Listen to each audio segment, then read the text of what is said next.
Welcome back, and tonight, due to my lack of preparation, we get to have another multi-monster fight where I can't forcibly separate them. Though I do believe they separate themselves. So, it's TemperedLaLa-Barina. It doesn't say that in the text quest, but if you watch the cinematic, this explains that it is in fact tempered.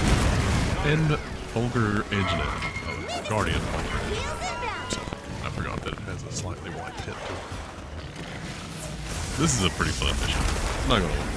Like, having the two of them pop up together was pretty clever, and it was actually a good way to illustrate how strong tempered monsters are supposed to be, because Lala Barina is a pushover. It's a super simple monster to kill. So in a cinematic, at least, having it able to face down a Guardian Fulgar Anjanath and not just be bodied, she kind of was getting bodied anyway. It was a good idea in terms of highlighting, hey, tempered makes these monsters substantially stronger. At least in theory. So far that hasn't worked out. It's not like Frenzy, where Frenzy seems to actually make them substantially weaker, but tempered actually does make the monster stronger, gives them more health, makes them hit harder. It's just Lala Barina is so easy that it might as well be a tempered chop top in cave here. Now, one small side note. I have a theory as to why the frenzied monsters seem to be so weak. In the first game that Gormagala popped up in, you basically had to beat the monster almost to death to cause it to enter the frenzied state. Then from that point on, it'd be really intense, like the fight was super intense, but it wasn't the entire length of the fight. I feel like what they've actually tried to do is capture that sort of essence.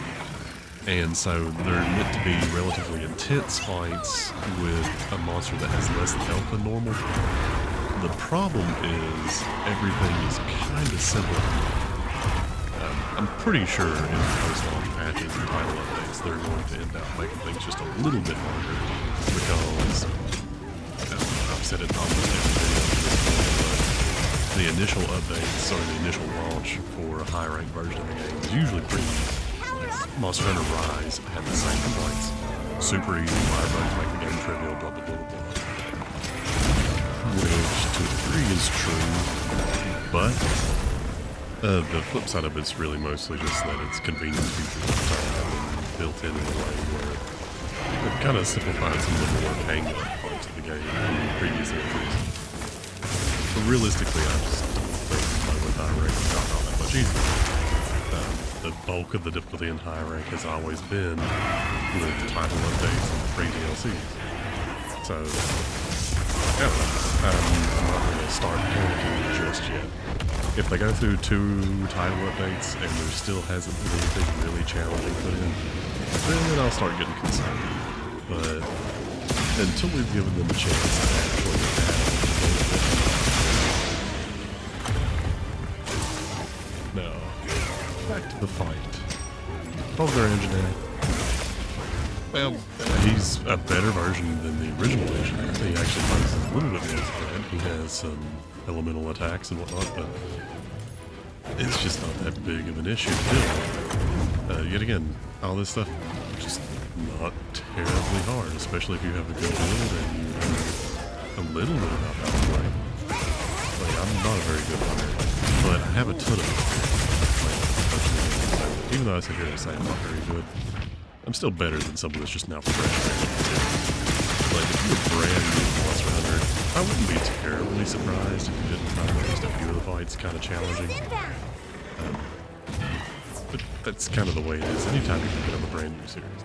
If you're used to something like Dark Souls, you probably aren't going to find this to be super challenging other than just getting used to the different control schemes.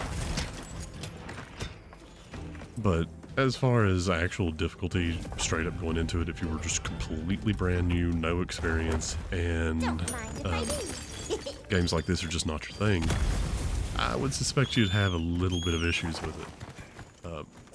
I guess another series I could compare it to would be Tokaiden, but it's been a while since I've played a Tokaiden game. I always thought they were incredibly easy. I mean, they were developed by the same people as Dynasty Warriors, so I never really felt like there was that much going on as far as the combat goes. I've seen people rave about it, but I couldn't even begin to tell you what button presses. I just knew if you went in and mashed buttons, things died. And you rarely had to actually focus too much on dodging unless it was something that was an obvious super move. I do feel like stuff in Monster Hunter, if you just completely neglect it, and you're going totally brain dead in a fight, you will die. You do have to react to stuff to a degree. Monsters consistently do damage to me, and you'll notice in some of the other videos, and some of the videos to come, whenever I get really negligent, they do part. It's only been like one instance I can think of where I triple carded the fight, but it's actually better that they're killing you on occasion than they pose no threat at all. Now, another side of this is I know roughly what skills to look for to go along with whatever weapons I'm using, and while I didn't really pay too much attention to it in this, I did grab at least a couple skills that made some boost attack and also help with defense. So, I don't know. I just think overall it's more experience that's made the game easy than it is the game actually being quite easy by default. But we'll see. I have at least one friend that's pretty much brand new to the series that as soon as they finish releasing some optimization patches and actually get the PC performance to be a little bit more consistent across the various PC configurations, plans on playing this. He's played all the way up to the first fight, so which is just a challenge for anyone. Speaking of which, he would be a fun candidate for a greatest Jagras style. So maybe they'll do right by him at some point. Anyway, I've said pretty much all I have to say, at least about Fulgar Anjanath, so I'm going to pause for a little bit and skip ahead to add some commentary in for Lala Barina.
give up on me yet, Hunter.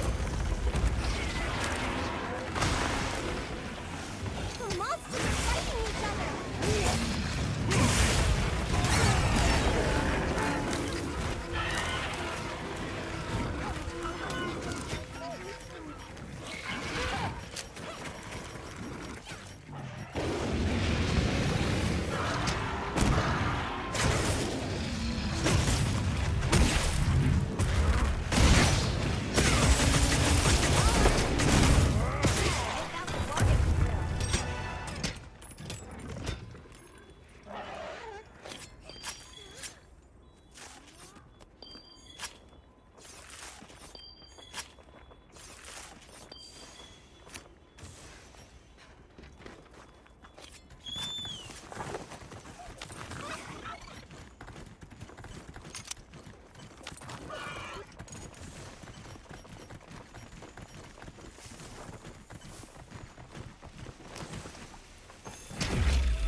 What you're going to see very shortly is that the portion of the fight that involves Lala Barina happens very, very quickly, which is funny given the fact that she's supposed to be tempered.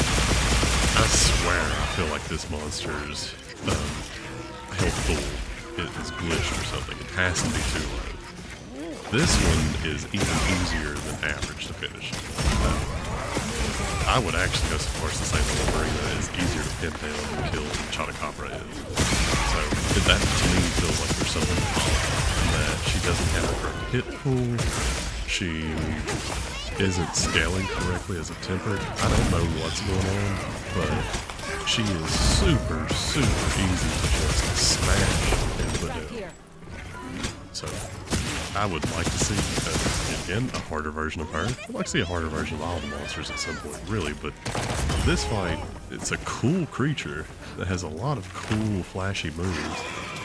And it's okay to have something that dies really fast, but it hits really hard, because that's kind of what you normally see with Rattling, is dies quickly, but it hits like a truck. Let's see, she's already dead. I don't know if Fulgar Anjanath really did all that much damage to her or what, but she just went down like a light. Anyway, everyone have a good night, and remember, if I can beat it, so can you. Back to base camp for now.